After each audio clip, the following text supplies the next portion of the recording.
Жадан бастаймыз ба? Бір-екі. Біріншіден құтты болсын. Қалай сабмишн қалай кетті, удушающий айта берші. Рахмет. Енді ойламаған жерден болды деп айтсам да болады. Негізінде мен қарсыласымды әйтеуір қандай болса да жеңуім керек еді. Өте қуаныштамын.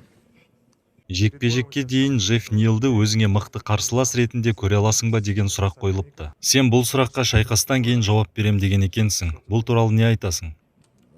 Мен айта алмаймын ондай қатты жылдам деп. Негізінде не десем болады? Бұл жекпе-жек мен әрине жеңдім. Өте қуаныштамын, бірақ маған бұдан да жақсы бой көрсетуге болатын еді деп ойлаймын.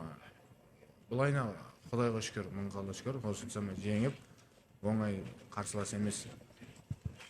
Сен бұдан да жақсы өнер көрсетуді айтқан кезде қандай аспектілерді дамыту керек екенін меңзедің? Бәр жерде кішкене не десем, салмағы ауыр болдық. Біріншіден қарсыласым өте ауыр болды. Күрескен кезде де сезілді ғой, ұстасқан кезде де. Мен негізінде мен ойлаймын, одан бәр жақтан не десем, навыки у меня лучше по идее.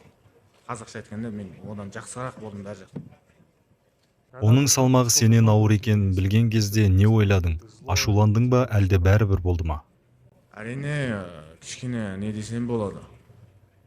Салмағы көп болғаннан кейін ойланып қалдым, неге ол жай бір 300-400 грамм емес, 1 килода емес, 2 килограмм деген бұл мынандай деңгейде өте көп салмақ. Сондықтан да мен дайын болдым. Неге дегенде мен қалай жағдай болмасын, мен төбелесенден өткенде январ айда отмена болды бой. Содан кейін қаншама ай дайындалып, бұлайна мен Лас-Вегаске жайдан жай кеп кетуге болмайды ғой енді. Қаншама адамдар күтіп отыр. Сен Колбиді шайқасқа шақырып, титул үшін жекпе-жек сұрадың. Октагонға қаншалықты тез оралғың келеді және Колби келіседі деп ойлайсың ба? Клеткеге келуді білмеймін, кішкене демалып осымызға кеп. Алдында Рамазан айы бар, ораза ұстап иншалла. Одан кейін қараймыз, асығыс жоқ. Маған титул берсе, бірақ тезірек қайтуға тырысамын жекпе-жекке. Мен ойлаймын, титульный бой Абу-Даби өте керемет болатын еді. Қазақстаннан жарты арена Қазақстандікі болады, қазақ жанкүйерлерінің. Джефф Нилді мерзімінен бұрын жеңген алғашқы адамсың. Бұл саған титул үшін күресуге мүмкіндік береді деп ойлайсың ба? Әрине, Джефф Нил қаншама мына жерде қаншама мықты қарсыластарымен шыққан болған, мен де ешкім оны досрочно жеңген жоқ. Бүгін маған осы жеңіс, осы досрочно жегу маған бұйырды.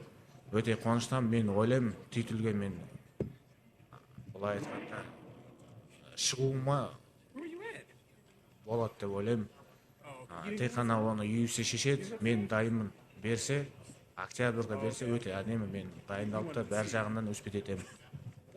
Бұрындары Османмен бірге жаттығыпсың. Егер ол Эдвардсты жеңсе, онымен кездесуге қиындықтар туындамай ма? Ешқандай қарсыласу болмайды деп ойлаймын Османмен. Мен онымен жай ғана бір рет тренировка істеген, ешқандай маған эмоция ештеңе чувствованда болған жоқ. Онда сондай бір-бірімізге біз қарсылас ретінде қараймыз. Ешқандай бұл кімде титул болса, мен сонымен шыққым келеді. Бүгінгі жеңісті қалай тойлатасың? Қазақстан жанкүйерлері бар, осында қазақ бауырларымыз, солардың қасында сөйлесіп, отбасымызбен сөйлесіп, болды, соңғы біздер тамақ ішіп, басқа не істейміз. Лондондағы турнирге Рафаэльді қолдау үшін барып қайту жоспарыңда бар ма? Менде виза жоқ, Англияға білмедім, бірақ әрине жақсы болатын еді. Рафаэлға сәттілік тілеймін. Мен ойлаймын, Гейджин Рафаэл ұтып алады деп.